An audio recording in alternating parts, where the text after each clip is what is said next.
আর কি আমরা ডাল ভুনা করলে যেরকম পরে ওদেরকে বিদায় দিয়ে আমি খেতে চলে 7টার পরে আর স্কুলে ঢুকতে মাঝে আমি ঢাকনা একবারও খুলবো। যে অল্প নিয়ে সুখী সে ভাগ্যবান, আর বিত্তশালী হয়েও যে অসুখী সে দুর্ভাগাই বটে। আসসালামু আলাইকুম, আরেকটা ব্লগ নিয়ে চলে আসলাম। আশা করছি আপনারা সবাই ভালো আছেন। আলহামদুলিল্লাহ আমরাও সবাই ভালো আছি। এখন 6টা বাজে, 2 ছেলের জন্য টিফিন রেডি করছিলাম। সেদিন একটা পোস্ট দিয়েছিলাম, ওদের জন্য ফ্রোজেন কিছু খাবার তৈরি করেছিলাম। তো সেই খাবারই এই যে রাতের বেলা ঘুমোতে যাওয়ার আগে ডিপ থেকে নামিয়ে আমি নর্মাল চেম্বারে রেখে দিই ফ্রিজের। তো সকালবেলা দেখি বরফটা একদম ছেড়ে যায়, তখন ভেজে নিলেই হয়ে যায় খুব তাড়াতাড়ি। আর সকালবেলা যদি আমি ডিপ থেকে নামিয়ে এটা তো আর কি ভাজতে যেতাম, তাহলে অনেকটা দেরি হয়ে যেত। একদম 6:45টার মধ্যে ওদের স্কুলে থাকতে হয়, 7টার পরে আর স্কুলে ঢুকতে দেয় না।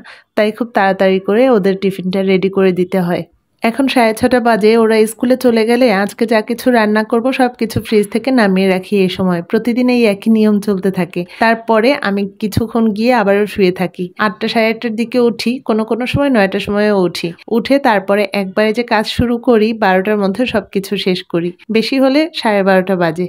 আমার বড় ছেলে আবার করলা ভাজিটা ইদানিং খেতে চায় না। ছোটবেলা থেকে ওদের 2 ভাইকে আমি সব তরকারি খাওয়া শিখিয়েছি। করলা ভাজিটা আগে খেত জানেন, এখন আর খেতে চায় না। কেন যে চায় না জানি না, ওই যে মুখের রুচি চেঞ্জ হচ্ছে, এক একদিন এক একটা ভালো লাগে আর কি। আজকে যা ভালো লাগে কালকে সেটা আর ভালো লাগে না। তাই ভাবলাম আজকে একটু করলা ডাল রান্না করব। এটা ও একসময় খুব পছন্দ করতো। একসময় বললাম এই কারণে, আম্মু যখন বেঁচে ছিল, আম্মুর বাসায় যখন যেতাম, এই ডালটা যদি রান্না করতো ও খুব মজা করে খেত। মাঝে মাঝে এখনো বলে, মামুনি করলা ডাল রান্না করতে পারো না? তাই আজকে করলা ডাল রান্না করব। আর কিভাবে রান্না করব সেটাও ভাবছি আপনাদের সঙ্গে শেয়ার করব।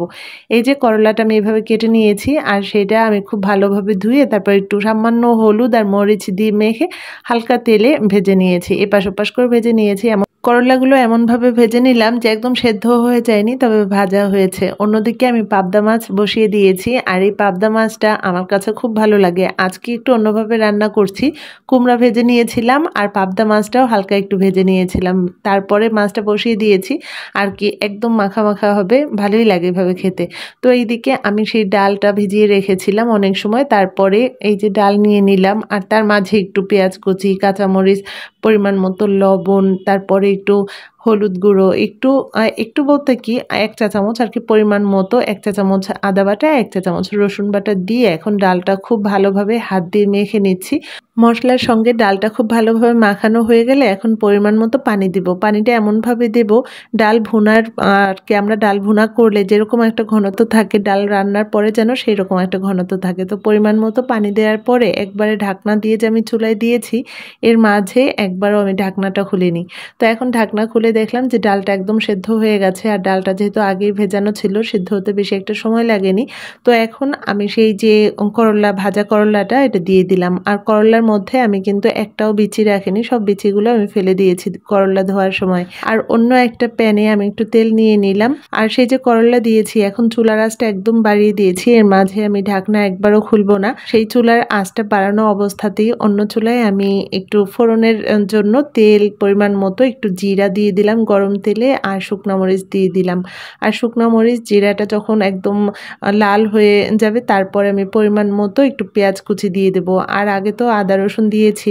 আর একটা কথা, করলার মধ্যে একটু আদা রসুন দিলে করলার তিতা ভাবটা কিন্তু অনেকটাই দূর হয়ে যায়। মাঝে মাঝে চিংড়ি মাছ দিয়ে যখন আমি করলা ভাজি করি, তখন সামান্য একটু আদা আর রসুন বাটা দিই, আপনারাও দিয়ে দেখবেন, একদমই একটু তিতা লাগে না। তো এইদিকে আমি পেঁয়াজ দিয়ে দিলাম। পেঁয়াজটা এখন একদম লাল করে ভাজতে হবে।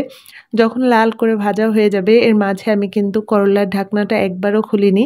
আর এখন আমি সেই ঢাকনাটা খুলে একবারে সেই গরম ডালের মধ্যে, ডালটা কিন্তু একদম টকবক করে ফুটছিল, সেই গরম ডালের মধ্যে সেই বাগারটা দিয়ে দেবো আর কি। পেঁয়াজ, তারপরে জিরা, আর এখানে ছিল শুকনো মরিচ, এর ফোড়নটা দিয়ে দিলাম। আর এখন একটু নাড়াচাড়া দিয়ে এটা ঢেকে রাখবো। এটা এখন যেমন পাতলা দেখা যাচ্ছে, এরকম কিন্তু পাতলা থাকবে না, ঠান্ডা হয়ে গেলে একদম ঘন হয়ে যাবে ডালটা। এক একজন এক এক রকম ভাবে রান্না করে। তো এর মাঝে আমার 2 ছেলেকে কিন্তু আমি খাবার খাইয়ে দিয়েছি। আর আজকে ওদের কোচিং আছে, তো 3টার সময় কোচিং, 2:30টার মধ্যে ওইখানে আর কি বাসা থেকে বের হয়ে যায়। তো এরপরে ওদেরকে বিদায় দিয়ে আমি খেতে চলে আসলাম। আর এই ডালটা এক একজন এক এক রকমভাবে ফোড়ন দেয়, কেউ সরিষা দিয়ে দেয়, কেউ জিরা দিয়ে দেয়। তো আজ জিরা দিয়ে আমি ফোড়নটা দিলাম। আম্মু এই ডাল ফোড়নটা সরিষা দিয়ে দেয়, সেটা খেতেও ভালো লাগে। তো এই ডালটা আমার ছেলে খুব মজা করে খেয়েছে। একটু তিতা লাগে, যারা তিতা খেতে পছন্দ করে তাদের কাছে খারাপ লাগবে না, যারা একদমই তিতা খেতে পারে না তাদের কাছেও আমার মনে হয় না খারাপ লাগবে।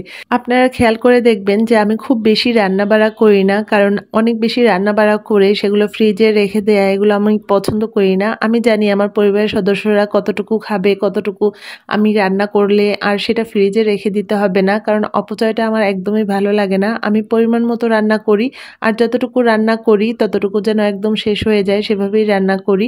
যদি প্রয়োজন হয়, দরকার হলে আমি একটু ডিম ভেজে নেব রাতের বেলা, কিন্তু অপচয় করতে আমার ভালো লাগে না। আজকে দুপুরের জন্য এই যে মাছ আর ডাল রান্না করলাম, আর রাতের জন্য মুরগির মাংস রান্না করে রেখে দিয়েছি। কোনো কিছুতেই কোনো সময় আমার অনেক বেশি চাহিদা ছিল না, আমার চাহিদাটা খুব সীমিত ছিল। আমি আল্লাহ তাআলা আমার যতটুকু দিয়েছে তা নিয়ে আমি সব সময় সারাক্ষণ আমি শুকর আলহামদুলিল্লাহ বলি। আল্লাহ তাআলা আমায় যা দিয়েছে আমি মনে করি তা নিয়ে আমি অনেক অনেক সুখী। অনেক বিত্তশালী মানুষ আছে যাদের অনেক আছে কিন্তু সংসারে সুখ নেই, তারা ভালো নেই, মন ভালো থাকে না, মন সবসময় খারাপ থাকে। আমি মনে করি যে যার যতটুকু আছে তাই নিয়েই সবসময় আল্লাহ তাআলার কাছে শুকর করে ভালো থাকার চেষ্টা করতে হবে। অনেক বেশির মধ্যেও কিন্তু সুখ থাকে না, আবার অল্পের মধ্যেও অনেক বেশি সুখ থাকে। দুনিয়ার সব মানুষকে তো আল্লাহ তাআলা সবকিছু সমানভাবে দেয়নি, তো যার যেমন সামর্থ্য সেই অনুযায়ী সবাইকে সুখী থাকার চেষ্টা করতে হবে। আমার মনে হয় সামর্থ্যের চাইতে চাহিদার পরিমাণটা যদি বেশি থাকে তাহলে সেখানে আর সুখ থাকে না। আপনাদের কাছ থেকে বিদায় নিয়ে আমি আমার খাওয়াটা শেষ করছি। সবাই ভালো থাকবেন। খোদা হাফেজ।